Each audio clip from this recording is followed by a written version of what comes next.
पिछले दिनों अवतार द वे ऑफ वाटर का टीजर रिलीज किया गया। फिल्मों के आने से पहले उनका खूब प्रमोशन किया जाता है। जितनी बड़ी फिल्म उतना बड़ा प्रमोशन बजट। अवतार 2 2009 में आई फिल्म अवतार की सीक्वल है। जैसे इंडिया में बाहुबली 2 को कुछ खास प्रमोशन की जरूरत नहीं पड़ी, क्योंकि पब्लिक पहले ही फिल्म को देखने के बाद से ही दूसरी का इंतजार कर रही थी। ठीक यही चीज मॉन्स्टर हिट साबित हुई यश की KGF 2 के साथ भी देखने को मिली। ऐसा ही कुछ जेम्स कैनन की अवतार द वे ऑफ वाटर के साथ भी हो रहा है। 2009 में रिलीज हुई अवतार दुनिया की सबसे ज्यादा कमाई करने वाली फिल्म बनी। इस साइंस फिक्शन और फैंटेसी के मिले जुले गुणों का फिल्म माना जाता है। जब पहली फिल्म ऐसी सफल हो जाए तो पब्लिक में ये जानने को उत्सुकता रहती है कि उस कहानी में आगे क्या होगा। इसलिए अवतार द वे ऑफ वाटर को लेकर इतना बज़ बन गया हुआ है। जहां तक फिल्म के पहले टीजर का सवाल है तो उसे बहुत अच्छा रिएक्शन नहीं मिल रहा है। पब्लिक का कहना है कि टीजर में नजर आ रहा CGI, VFX या जो भी कंप्यूटर संबंधित काम है वो थोड़ा डेटेड लग रहा है। दोनों की दिलचस्पी इस बात में भी है कि जेम्स कैनन ने पंडोरा निवासी की कहानी में कुछ नया और अलग जोड़ा है कि नहीं, क्योंकि टीजर में काफ़ी कुछ पहली फिल्म से मिलता जुलता सा लग रहा है। जितने भी सीक्वल आए हैं, फ्रेंचाइजीज की पहली फिल्म की रिलीज ओजी होती है। इसलिए आज हम आपको अवतार फिल्म के बनाने के पीछे की कुछ कहानी बताएंगे। वर्चुअल एक्टर को कास्ट कर फिल्म बनाने जा रहे थे जेम्स कैनन ने 1994 में 80 पेज की एक स्क्रिप्ट लिखी। अपने इंटरव्यू में कैनन बताते हैं कि उन्होंने अपने जीवन में जितनी साइंस फिक्शन किताबें पढ़ी थी, सबसे प्रेरित होकर ये कहानी लिखी थी। 1996 में टाइटैनिक बन रही थी। उस समय कैनन ने इस बात की घोषणा कर दी कि वो टाइटैनिक खत्म करने के अवतार नाम की नई फिल्म शुरू करेंगे।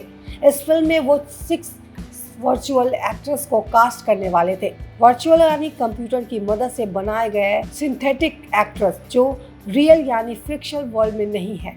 अनाउंसमेंट के समय ही अवतार का बजट $100 मिलियन यानी तकरीबन 8 अरब रुपए रचा गया था, क्योंकि फिल्म में VFX और CGI का इस्तेमाल भारी मात्रा में होना था। 1997 के मिड में अवतार पर काम शुरू हुआ। इसे 1999 में रिलीज करने की तैयारी थी। अवतार के प्री प्रोडक्शन के दौरान डायरेक्टर जेम्स कैनन को अब एहसास हुआ कि अभी वे तकनीक नहीं इजाद हुई है जो उनके विजन को पर्दे पर उतार सके।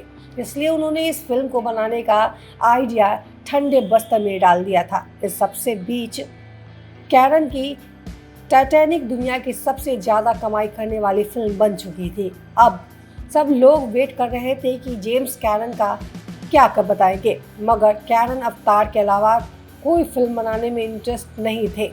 मॉडर्न टेक्नोलॉजी के इंतजार के दिनों में उन्होंने कुछ डॉक्यूमेंट्री बनाई। 2005 में उन्होंने अवतार पर दोबारा काम शुरू किया। Bollywood studio 20th century Fox ने जेम्स कैनन को $10 मिलियन 77 करोड़ रुपए का बजट दिया। प्रोडक्शन कंपनी चाहती थी कैनन जो भी फिल्म बनाना चाहते हैं उसका एक कॉन्सेप्ट स्क्रिप्ट बनाकर उन्हें दिखाए, ताकि वो लोग तय कर सके कि कैनन के आइडिया में दम है या नहीं। अक्टूबर 2005 में कैनन ने उन्हें वो क्लिप दिखाई। 20th सेंचुरी फॉक्स अवतार को प्रोड्यूसर के लिए तैयार हो गई।